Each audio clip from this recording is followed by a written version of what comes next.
चुनाव तारीखों के ऐलान के साथ ही झारखंड में सभी 81 विधानसभा सीटों पर होने वाले चुनाव को लेकर सियासी घमासान देखने को मिल रहा है। एक तरफ जहां सभी दलों की तरफ से प्रचार प्रसार करने के साथ ही प्रत्याशियों के नामों की घोषणा की जा रही है, तो वहीं दूसरी तरफ पार्टी नेताओं का दल बदलने का सिलसिला भी जारी है। बता दें कि झारखंड एनडीए में आज सीटों के बंटवारे पर मुहर लग गई है, लेकिन इसी बीच एनडीए को बड़ा झटका भी लगा है। झारखंड विधानसभा चुनाव से ठीक पहले एनडीए का हिस्सा रहे दो दिग्गज नेताओं ने अपने तमाम समर्थकों के साथ बीजेपी छोड़ जेएमएम का दामन थाम लिया है। तो क्या है पूरा मामला और एनडीए के किन नेताओं ने चुनाव से पहले की बगावत, बताएंगे अपनी इस रिपोर्ट में। नमस्कार, मैं आकांक्षा और आप देख रहे हैं इंडिया पब्लिक खबर। झारखंड की सभी 81 विधानसभा सीटों पर चुनाव होने वाले हैं, जिसके लिए सियासी रण सजकर तैयार है और सभी दल इसी चुनावी रण में उतरकर एक दूसरे के खिलाफ मोर्चा खोलने का भी काम कर चुके हैं। बता दें कि झारखंड में 2 चरणों में मतदान होंगे।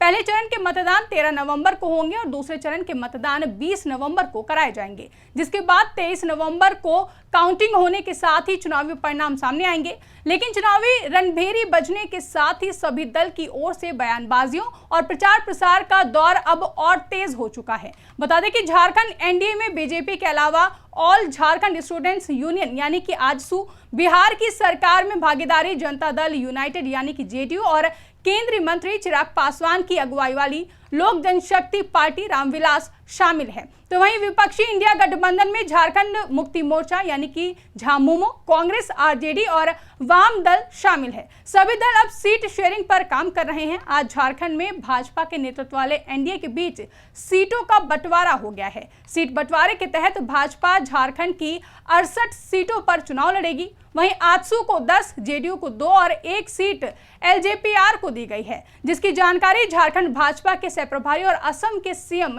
हेमंत बिस्वा शर्मा ने दी है। बता दें, झारखंड भाजपा प्रभारी और केंद्रीय मंत्री शिवराज सिंह चौहान ने इस दौरान कहा कि भाजपा, जेडीयू, आजसू और लोजपा आर साथ मिलकर झारखंड विधानसभा का चुनाव लड़ेंगे।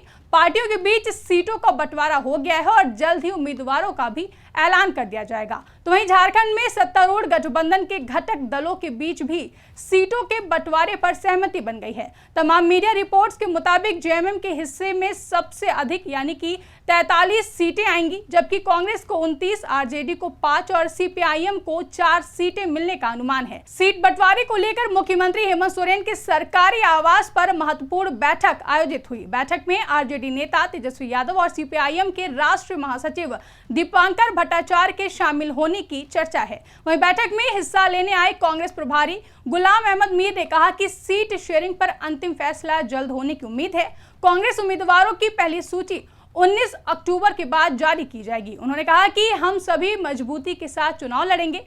कांग्रेस सांसद राहुल गांधी के राज्य के दौरे के बाद सूची जारी की जाएगी, यानी कि अगले 1 से 2 दिनों में इंडिया गठबंधन की तरफ से भी सीट बंटवारे को लेकर ऐलान कर दिया जाएगा। लेकिन जैसे जैसे चुनाव करीब आ रहे हैं, वैसे वैसे ही सभी राजनीतिक पार्टियों के नेताओं का दल बदलने का सिलसिला भी बढ़ता जा रहा है और इस बार ये बड़ा झटका एनडीए को लगा है। बता दें कि इस साल झारखंड की राजनीति में काफी बड़े नेताओं का दल बदलने का सिलसिला देखने को मिला था, यानी कि कल तक जो साथी थे वो एक ही झटके में धुर विरोधी हो गए और यही वजह है कि झारखंड में आज हर नेता शक के दायरे में है।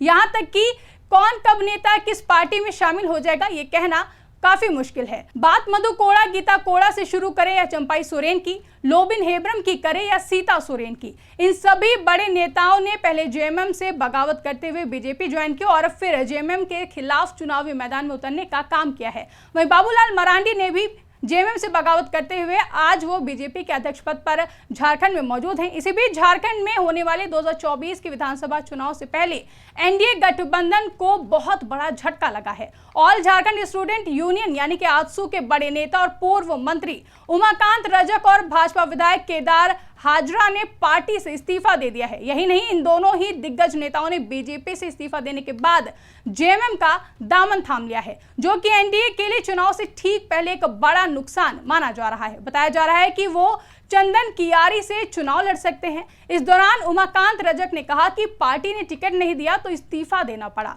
बता दें कि उमाकांत रजक के जेएमएम में शामिल होने की चर्चा पहले से थी। वहीं सीएम हेमंत सोरेन ने सोशल मीडिया प्लेटफॉर्म एक्स पर एक पोस्ट भी की, जिसमें सीएम हेमंत सोरेन ने केदार हाजरा और उमाकांत रजक के साथ फोटो शेयर करते हुए लिखा कि झारखंड के 2 जुझारू और कर्मठ नेताओं श्री केदार हजारा जी और भाई उमाकांत रजक जी का अपने हजारों समर्थकों के साथ झामुमो परिवार में हार्दिक स्वागत है, जोहार है। इसके अलावा सीएम हेमंत सोरेन ने यह भी कहा कि यहाँ कोई नेता नहीं है, नेता जनता है। जनता जिसे चाहती है उसे बढ़ाती है, हम लोग सिर्फ माध्यम हैं।